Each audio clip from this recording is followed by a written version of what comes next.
conférence va porter sur le freinage d'urgence en cas de risque de collision. Nous allons aborder les enjeux en termes de sécurité routière, les défis de conception et de validation de cette fonction. Nous expliciterons lors de cette conférence les apports en accidentologie, nous détaillerons les principes de conception et vous proposerons d'expliquer les spécificités de la fonction AEB. C'est un exercice qui, je pense, vous permettra de bien appréhender les difficultés de conception de fonctions d'autonomie plus évoluées qui mènent aussi aux véhicules autonomes.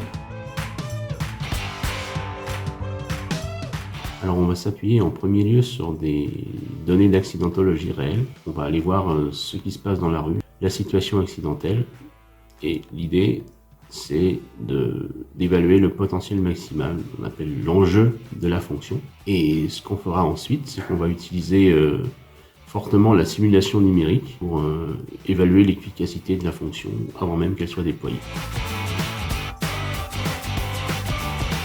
La fonction AEB est spécifique de par son côté sécuritaire. Plus que d'apporter du confort de conduite, elle intervient en dernier recours avant un accident en freinant brutalement et brusquement le véhicule. La conception doit tenir compte de ces spécificités, de cet effet, et les actions de conception que les constructeurs vont devoir mener viseront en premier lieu à maîtriser ce risque de freinage intempestif.